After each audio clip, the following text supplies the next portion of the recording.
My name is Hyla Crane, and I'm the Executive Director. And we're really happy that you could join us this Tuesday afternoon for another edition of Arts Center Live. As always, I have a special guest to introduce you to. And today, our special guest is musician and artist, Sonny Kenn. Hi, Sonny. How are you? Well, Sonny, I am really excited because you are going to be coming and doing a show here at Marco Island Center for the Arts on February 10th at 5:30. And the title is An Evening of Sight and Sound. So can you tell our friends who are watching or will be watching a little bit about what they can expect that evening? Sure. First of all, thanks for letting me do this. It's going to be a fun evening. Basically, what I've been doing all my life is painting, drawing, and playing guitar or music in some form or the other. And they always seem to cross blend in many ways. So what I was going to do is bring some of my artwork that represents the musical aspect of painting and drawing and that, and then bring my guitar and play some of the music that correlates and corresponds to the painting and the paintings to the music, and hopefully, to open up some eyes to a musical vision, That's really, well, I know because we have worked together. We did a project for young people once where you played your guitar and the kids drew what they thought the music sounded like to them. And that was a really fun thing when we can blend visual and performing arts together. So it's going to be a really immersive art experience for the people who join us in our gallery that evening. Now, Sonny, you've had quite an exciting career as a musician. I have been advertising your event. It's a little more rock and roll than we've had before at the Art Center. Can you tell us a little bit about your musical career and some of the people you've played with and sort of how your musical career evolved? Well, I promise I'll play some jazz, okay? Okay. Actually, there's some paintings that correspond to that idea. But anyway, I started playing very early on. My father bought me a ukulele when I was about 8 years old, because my father was a musician. He played out in Colorado and he did like the Western swing, roving cowboy thing, and in the 30s and stuff. And so I always saw him playing the guitar, and I wanted to play, but my hands wouldn't fit around the neck of his guitar. So he bought me a ukulele and showed me a few chords. Sadly, he died a year later, and then that all stopped. But when I finally moved down, I always liked rock and roll and music that I heard on the radio. Radio was a big deal. And when I moved down the shore in New Jersey, I met a friend that had some guitars. His brothers played guitars, and he showed me some chords, and it came easy because my hands were used to the ukulele, and then it seemed to be easier for the guitar. So we, started bands and stuff like that. And this was like 1963. I think it was like 14, 15 years old.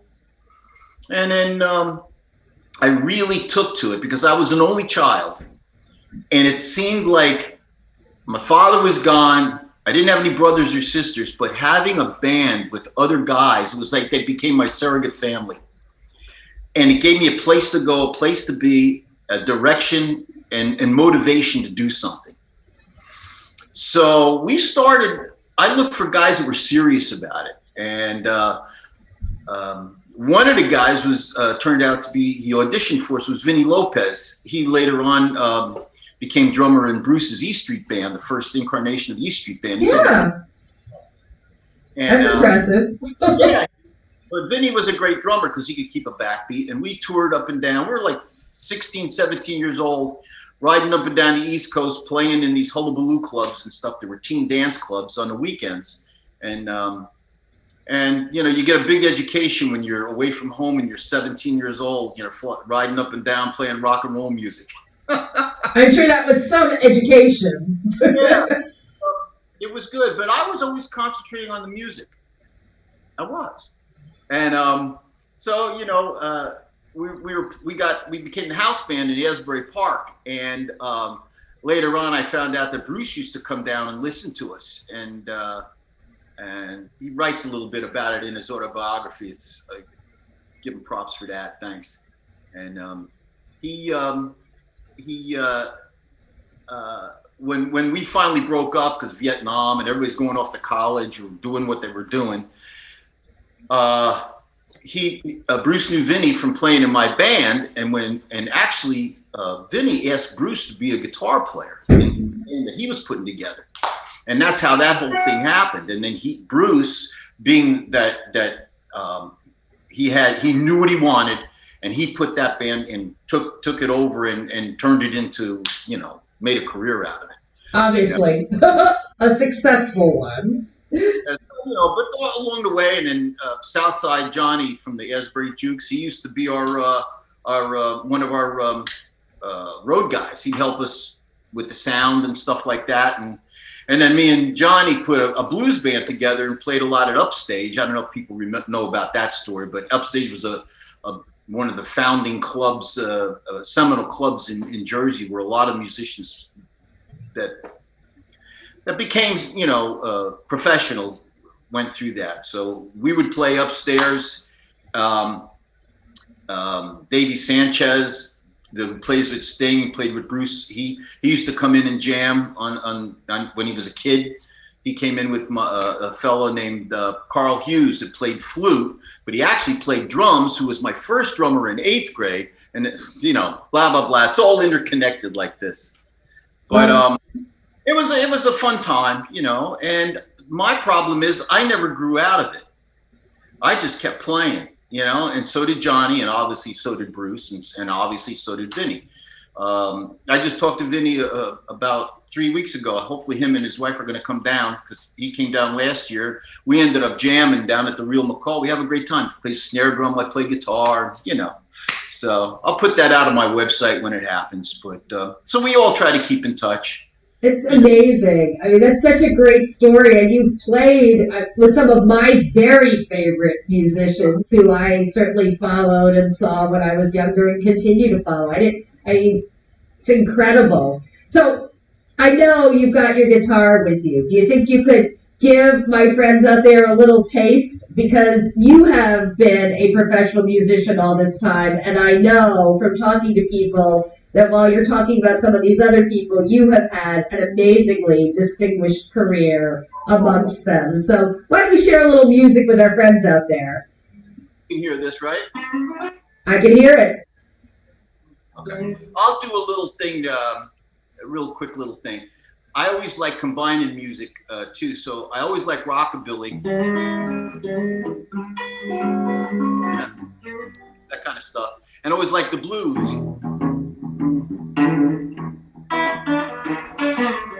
So what I did was I combined a blues tune by Little Walter called My Babe with a rockabilly beat, and it goes something like this.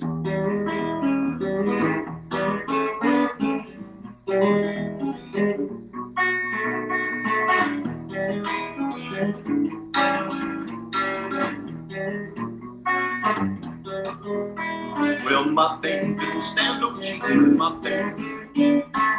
My baby don't stand no cheating, my baby. My baby don't stand no cheating, don't stand under midnight beating. My baby, she's a true little mama, my baby. My baby, I know she loves me, my baby.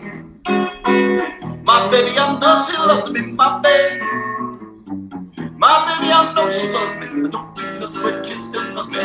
My baby, she's a true little mama, my baby.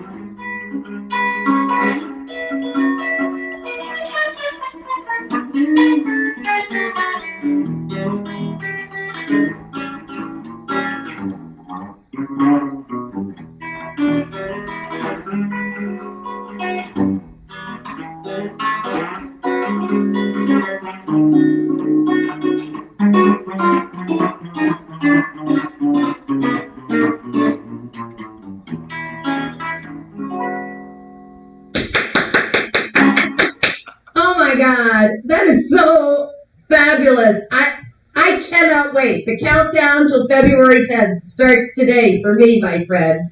So I want to talk to you a little bit about your work as you have been performing as a professional musician and touring. And I know a lot of your work has been in that whole music scene in Jersey. Tell me a little bit about your art, because I know you have displayed some of your work in some of our member shows. Sonny, by the way, to my friends out there, is a member at the Marco Island Center for the Arts and an artist who his work has graced our walls in some of our exhibits. Tell me a little bit, I know you said you were always drawing, but how did you really become so masterful as an artist? Because I know your paintings are very rich and in depth. You work in oils, don't you? Yep. Yeah. So tell me a little bit about your artwork and how that has evolved, because your work is really beautiful. Well, thank you. I appreciate that. I've been working at it a long time. I've actually probably been doing some kind of art even before I started playing guitar.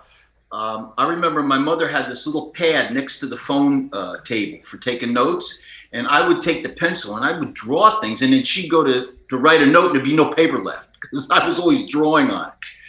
Still little things that kids do. But, I always seem to draw something, have something to sketch or whatever. And I got into high school, and I met the one teacher I had, Mrs. Wolf. She was very liberal, and she let me do whatever I want, collage, paint, and we would do crazy things. This is in the 60s, you can imagine.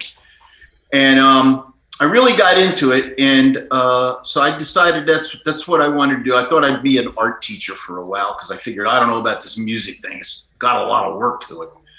But so I went to Mercer County in Trenton State and majored in fine arts. And very liberal in the 60s.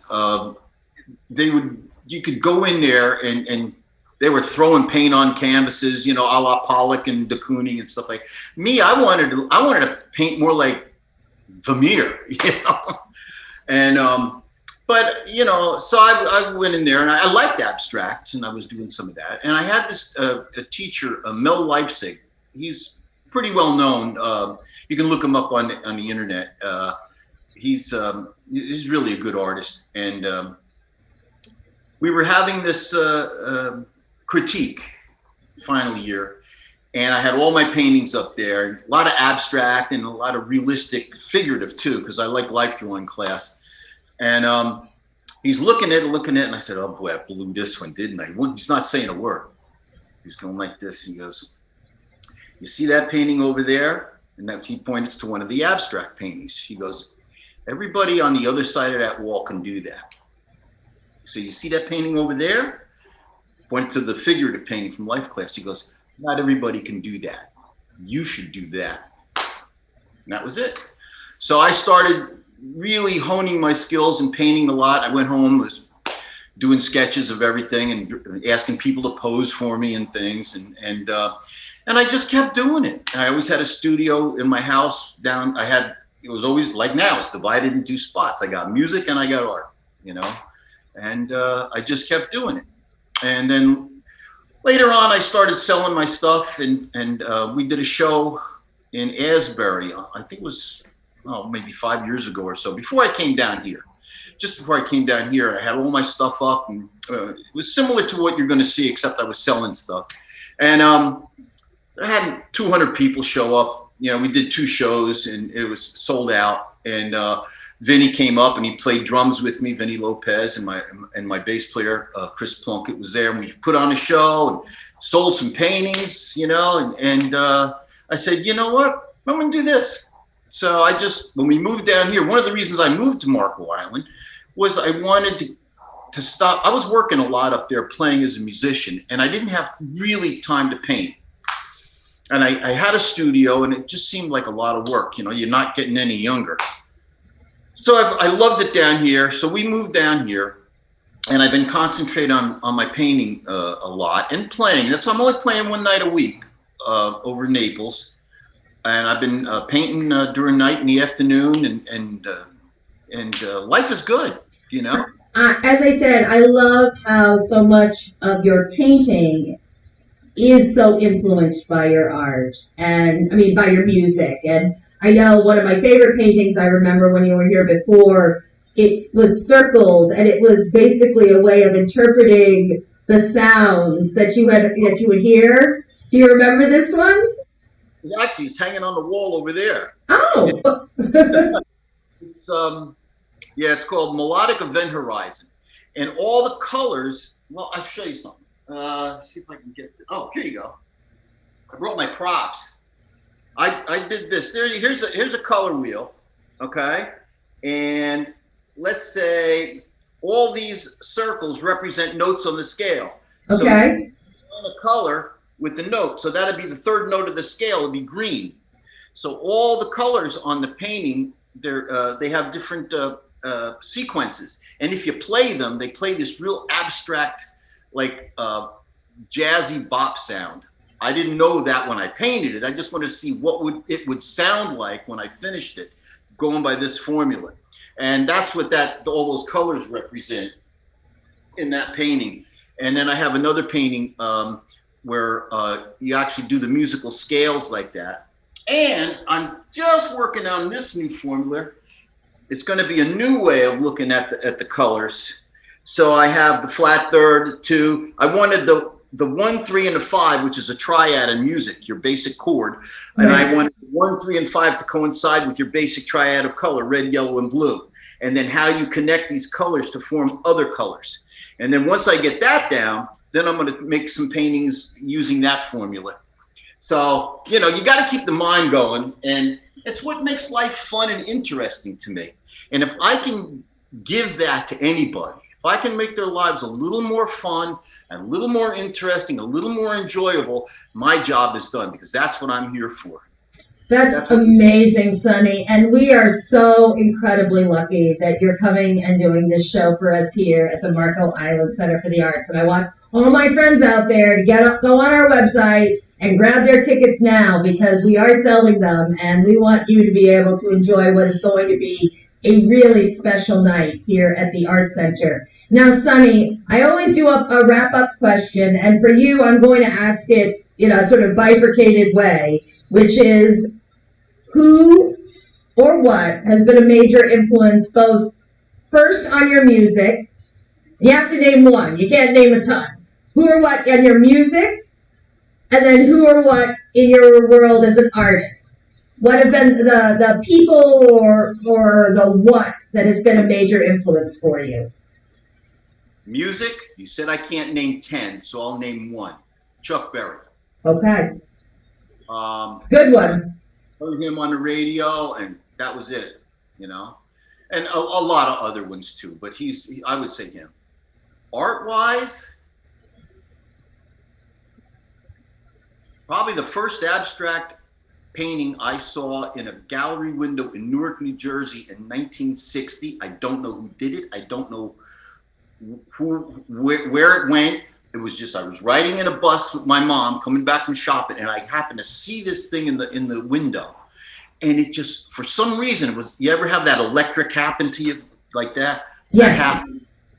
And that made me realize that something visual could do that to me. And I went home and I got out all my little tester's paints from painting my models. And I took a cardboard and I tried to remember that painting. And that's how I started. And of course, there's Vermeer and all those people, you know.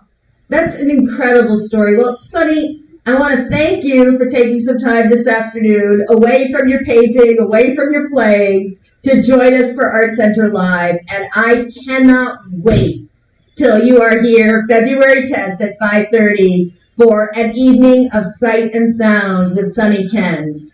For my friends out there, February is a busy month here at the Art Center. Lots of classes and workshops happening. Our gala will be this Saturday, February 5th, but guess what? It's sold out. So we are excited for that evening, but then on February 8th, we'll have an artist reception here. Tuesday, February 8th is our artist reception. And while our Florida Paradise Found exhibition with Emily James, Rachel Pierce, Phyllis Pransky, and Joanne Sanborn will stay with us for another month. If you didn't get to the first reception to meet the artists, come on back this Friday. We'll also have a new artist in our La Petite Gallery. Pamela Dill will be there, so we look forward to seeing her work. Then on February 10th, of course, we'll be joined by our new friend Sonny Kenn here. And on February 23rd, our old friends Peter and Will Anderson will come with their jazz trio. Peter and Will have been with us probably 4 or 5 years now, coming down from New York. They unfortunately couldn't join us last year, but they are going to be back this year. So we know they have sold out with us before, so if you're interested, go on our website or give us a call at 239-394-4221 so you can grab your tickets for that. And at the beginning of March, we're going to be doing something new. Our fabulous sponsor, Total Wine and More of Naples, is going to be coming down here, and we are going to do a wine class and tasting, and I believe it is wines of Italy. So go on our website to check that out. There are tickets that are available for that. And if wine is your thing, March 31st, right here in our parking lot under 2 tents this year, we'll have our second annual wine tasting and auction. And there's information about that on our website too. So lots happening here at the Art Center, and we want to see you. Sonny, thank you again for joining us. It's really a privilege to be bringing somebody with all of your talents, both visual and performing, here to the Art Center. And I hope lots and lots of our friends are able to join us for that. To my friends out there, well, you know who you are. You are all part of our art family. And here at the Art Center, day in and day out, we are trying every day, in every way, to be your art home. Goodbye, everybody.